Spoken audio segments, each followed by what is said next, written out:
What it do, YouTube? It's your boy Lil Jon coming in with another video. And this time I'm about to do a little reaction and drop some information on this right here. So I used to drink this shit right here when I was a kid, and I found it like a couple years ago, but I ain't never get to go buy it. But I always like, shit, once I got there, found some time to go, I'm gonna go buy this shit. And I finally got some time, so you know what I'm saying, this was what I'm sipping on. Some wild cherry, clearly Canadian. You know what I'm saying, this shit is hard to find. They used to sell it in all the grocery stores, all that shit, man. I used to get these right here when the grown-ups was buying beers. I'd go get me one of these right here and drink this while they drinking that, you know what I'm saying? So it still tastes so good to me.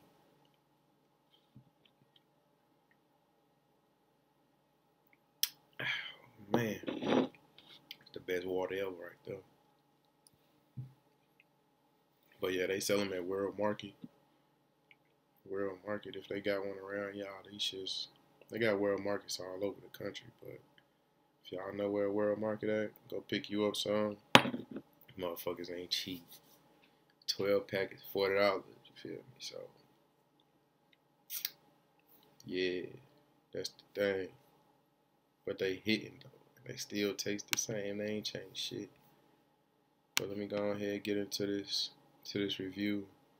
My boy PT Cruiser talking about why he went at Master P in No Limit. Hey, can I get P on the phone? P at you. Tell a Pastor Troy them down South Georgia boys said, since everybody think they soldiers, then what's up? Let's go to war. Yeah, what y'all know about that? My favorite rapper of all time, Pastor Troy. So yeah, I'm about to go ahead, watch this shit, enjoy this shit, see what PT Cruiser talking about. Hey yo, this your boy Pastor Troy, and I just jumped off the porch, baby. You already know, with Dirty Glove Bastard. It's going all the way down. PT Cruiser, and it's on. And we do it in the A. College Park, Sippin Reacting. Alright, now, back in action. Lil Jon. Kinda feel like I should turn that light off, but I ain't gonna do it. Let's get back to it. Alright, Pastor Troy, welcome to DGB, man. Hey, what's happening, baby? Hey, what's really happening? We on the block, man. Y'all got me out early today, man. Out on the block, baby. Got you on the real porch right now, man. I'm real excited about this, BT. That's all good. History, man, and I want to just dive right into this, man. That's all good. I hope Gucci don't get me for trapping on his block, man. Y'all got me out here. Hey, it's all good, Gucci. Alright, so I want to start off by asking you, how have you stayed relevant for 20 years now? Oh, that old ass music. Man, you know, 20 years in the game, man, one of the most important thing I did to keep relevant, man, was not stop. You know what I mean, man? I just always just muscle through all the changes, man. It's probably been damn 10 different styles of rap music that came out of Atlanta, man, since I started. So one thing about me, man, I just keep it Pastor Troy and do what I do. Yeah, I mean, you've been releasing albums, like I said, for 20 years. So what you gotta add How many albums? Man, I'm probably 30 plus. 30 plus. Yeah, I'm probably 30 plus. Yeah. That's tight. That's crazy. Masters on, too. That I own the Masters, too, man, you know? All of them? Probably, I did 4 at Universal, so I probably own 26. Gotcha. Yeah. Gotcha. And how important is that to you? It's great, man. You know what I mean? I was doing it before I even really understood the importance of it. But I knew they was excited about it. Everybody was asking me for my masters. I was like, shit, I guess this must be something important to have. You feel Like me? all the labels? Yeah. What are masters? What are masters? Yeah. Who own the masters? And you were like, nope. Yeah, man. After So, that first after that first instance, I was like, man, maybe I need to keep these masters, especially when I went to hearing about artists like Puffy and Jay-Z and stuff buying their masters and stuff back. You know what I mean? So, paying a lot of money. I was like, shit, I'm just going to keep it. This song dropped 20 years ago. And doing some research, I actually found out this was the first song you ever recorded. Yeah, man, that was the first time I've been to a studio, man. So did you come to the studio with the song already written? You know what? I came to the studio back then, man. Studio time was so expensive.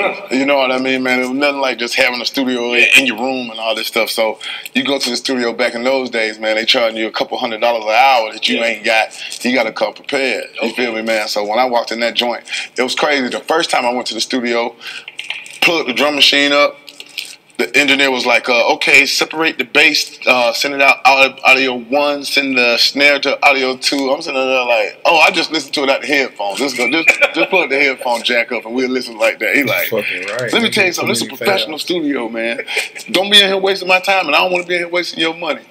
If you don't know how to separate your tracks, you need to go home until you damn do and come back. I'm like, God, this shit is serious. Homeboy, unplugged my damn drum machine. Went home and got back in my manual. Like, how the hell do I separate these tracks? I was able to get back in the studio probably later on that week, man. When I walked back in the studio, plugged it up, he was like, shit, you got it? I said, I got it. He was like, all right. He done plugged it up. He was like, push play. Push play. And he soloed that bass. Whoa, whoa, whoa, whoa. He said, that's it. I said, shit, let's go, baby. Track that joint out, hit the studio, man, and the rest is history.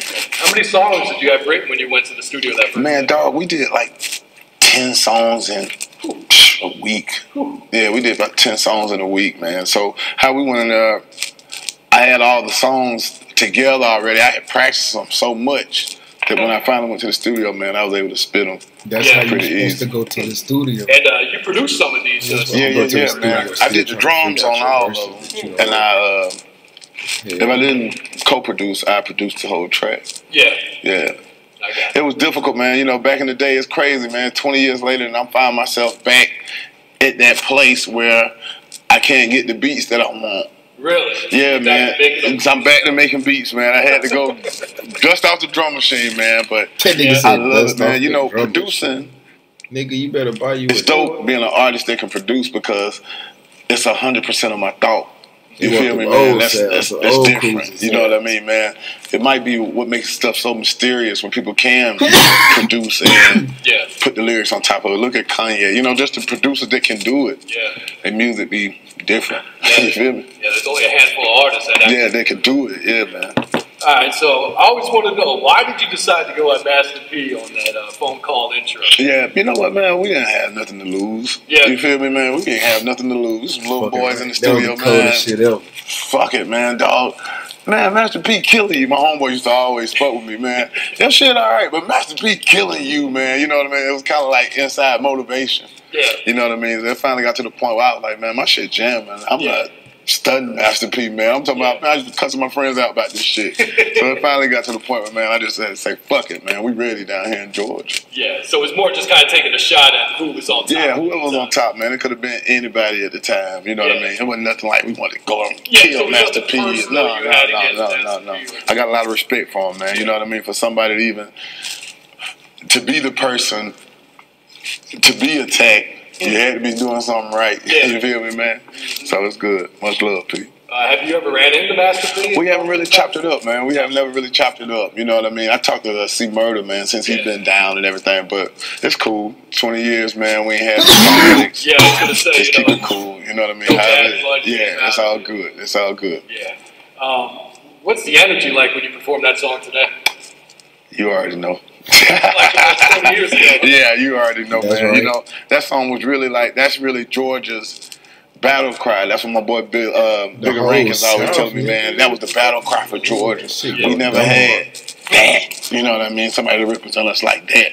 And for me to have that song, man, I'm grateful. And did you ever imagine that that song would be used so much in sports? You know what, man? It was crazy, man. It just took off and just had legs of its own, man. I guess people just really appreciated the energy of it, man. It was just totally different from what was really going on in Georgia.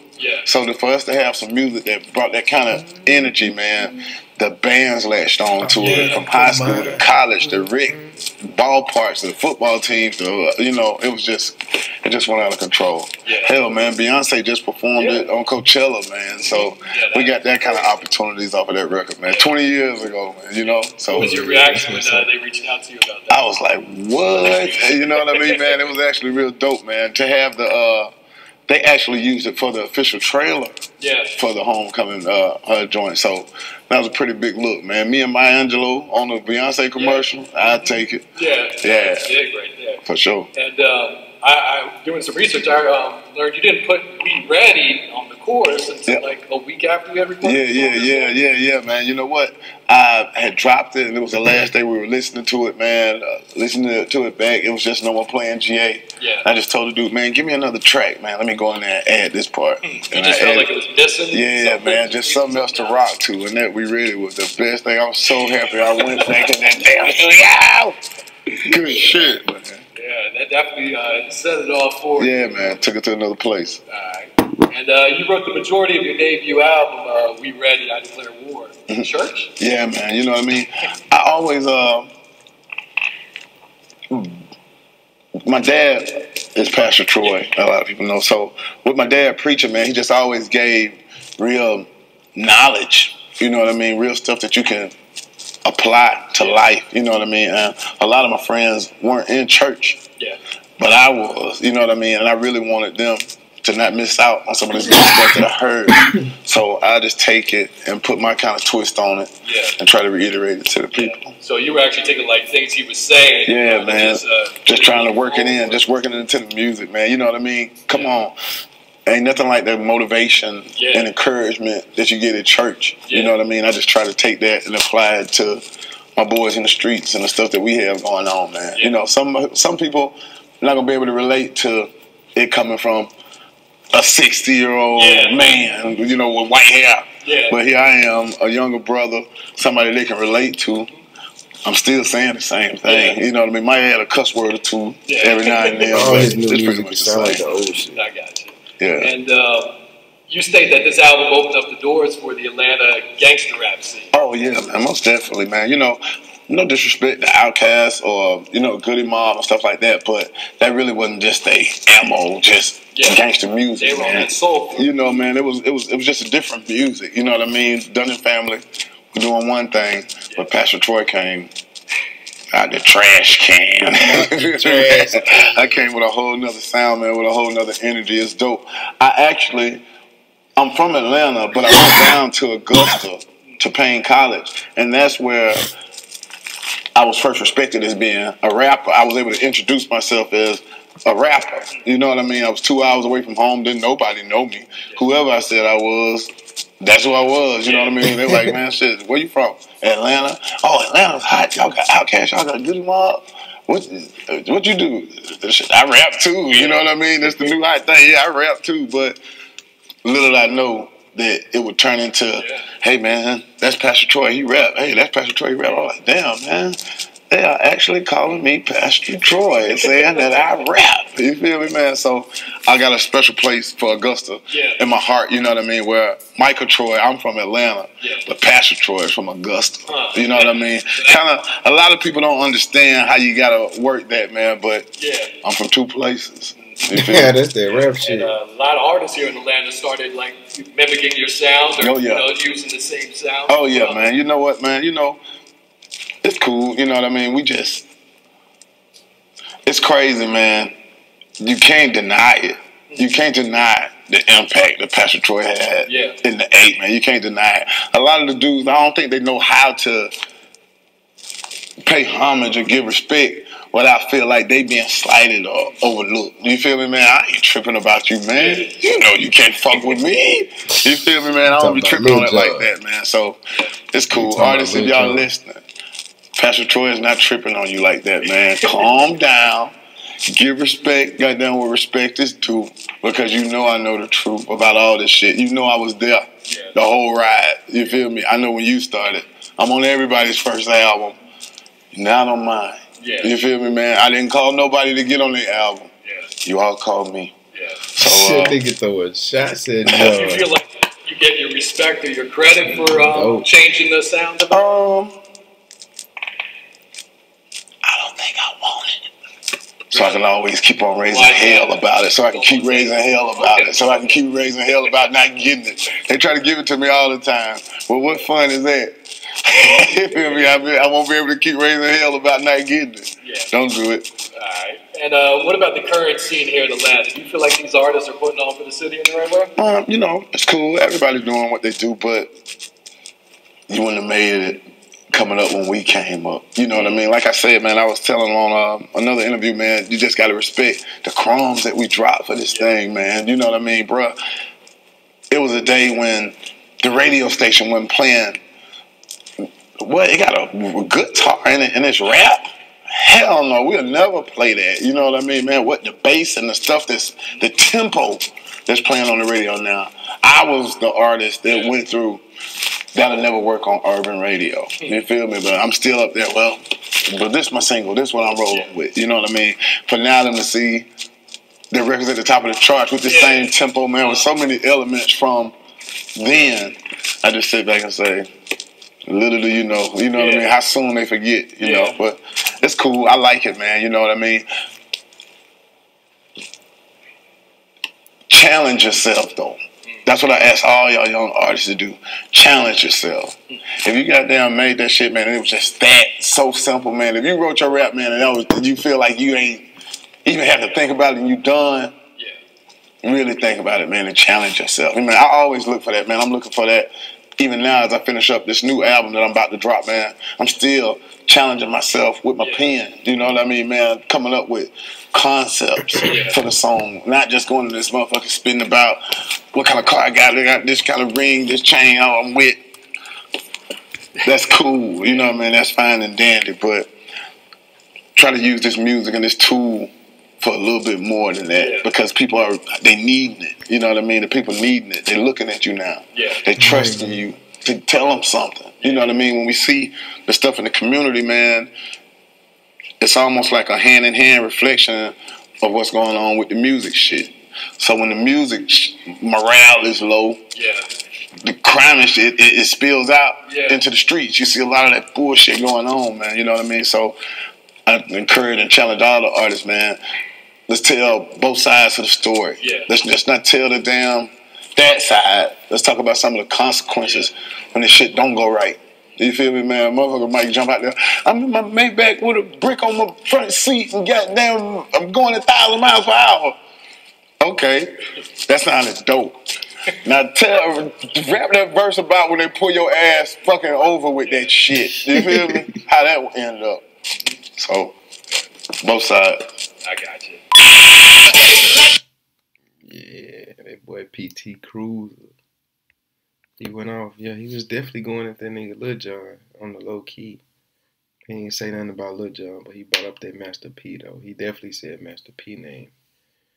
But yeah, everybody know that nigga used to go at Lil Jon, bruh. So yeah, bro, that was it, man. Pastor Troy is my favorite rapper. Like, comment, subscribe. It's your boy B Love.